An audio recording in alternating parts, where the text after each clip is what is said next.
ଜୟ ମା ଶାରଦା, ଜୟ ମା କୀର୍ତ୍ତି ଚାଲ।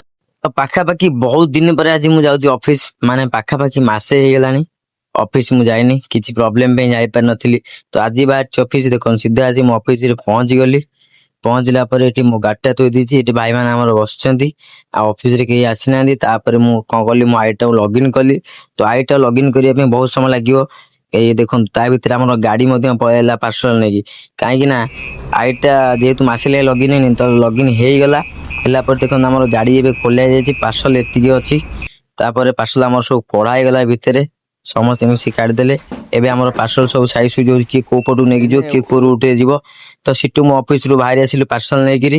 ଆମର ଏବେ ମାଟ୍ରିକ ପରୀକ୍ଷା ଚାଲିଛି, ତ ଆଜି ହଉଛି ମାଟ୍ରିକ ପରୀକ୍ଷାର ଲାଷ୍ଟ ଦିନ। ତ ଯେହେତୁ ଆଜି 3 ତାରିଖ ଅଛି, ଶେଷ ଦିନ, ତ ଚାଲନ୍ତୁ ସିଧା ଆସି ମୁଁ ତାପରେ ପହଞ୍ଚିଲି ଆମର ମଦନାଇ ସେଲୁନ ନରେନ୍ଦ୍ରପୁରରେ। ମୁଁ କହିଲି ଭାଇ ଚୁଟି ଗୁରା ବଡ ବଡ ହେଇଯାଇଛି, କାଟିଦେବା ନା? ନାଇଁ ସମୟ ନାହିଁ, ଆଉ ଟିକେ ଡେରିରେ କଟା ହବ। ମୁଁ କହିଲି ହଉ ଠିକ ଅଛି, ଆଉ କଣ କରିବା, ଯଦି ତାଙ୍କର ବ୍ୟସ୍ତରେ ଅଛନ୍ତି, ସେ କଷ୍ଟମର ଅଛନ୍ତି ଦୋକାନରେ। ଆଉ ଭାଇଙ୍କ ସାଙ୍ଗରେ କଥା ହେଇକି ତ ଜାଣିଥିବେ, ଭାଇ ତ ଆମର ବହୁତ ବଢିଆ ଲୋକ ଜଣେ। ଆଉ ତ ଏମିତି କଥାବାର୍ତ୍ତା, ସେଇଠୁ ଦେଖୁ ଦେଖୁ ଦୋଳ ବିଭାନ ଗଲେ। ଯାହା ହଉ ଭାଇ ମାନେ ଆମର କେତେ ଖରାରେ ଦୋଳ ବିଭାନ ଠାକୁରଙ୍କୁ ନେଇକି ଯାଉଛନ୍ତି, ବହୁତ ଭଲ କଥା ସକାଳୁ ସକାଳୁ। ତାପରେ ଆସି ମୁଁ ପହଞ୍ଚିଲି ଆମ ମହମ୍ମଦପୁର କୀର୍ତ୍ତିଜାରୀ ମନ୍ଦିର। ଏଇଠି ଆମ ବାବୁନା ଭାଇ ବସିଛନ୍ତି, ଏଇଠି ସବୁ କଳସ ଥୁଆ ହେଇଛି। ଏପଟେ ଦେଖନ୍ତୁ ମା କୀର୍ତ୍ତିଜାରୀଙ୍କର ମନ୍ଦିର, ଆଉ ତାଙ୍କର ମଧ୍ୟ ଯଜ୍ଞ ଚାଲିଛି। ଆଜି ହଉଛି ପୂର୍ଣ୍ଣାହୁତି, ଆଉ ଆଜି ଆପଣ ମାନେ ସମସ୍ତେ ଆସନ୍ତୁ, ଏଠି ଦର୍ଶନ କରନ୍ତୁ। ପ୍ରସାଦ ସେବନ ମଧ୍ୟ ବ୍ୟବସ୍ଥା ଅଛି, ଆଉ ମା କୀର୍ତ୍ତିଜାରୀଙ୍କୁ ଦର୍ଶନ କରିବେ।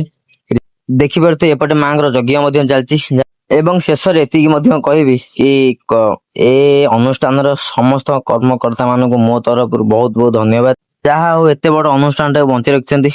ତ ଯଦି ଆପଣ ମାନଙ୍କୁ ଭିଡିଓଟି ଭଲ ଲାଗିଥିବ, ନିହାତି ଭାବରେ ଗୋଟେ ଲାଇକ୍, ସେୟାର, ସବସ୍କ୍ରାଇବ ଏବଂ କମେଣ୍ଟ ନିହାତି ଭାବରେ କରିବେ, ମୁଁ ବି ଜାଣିବି ତ ମୁଁ କରୁଥିବା ପରିଶ୍ରମର ଫଳ।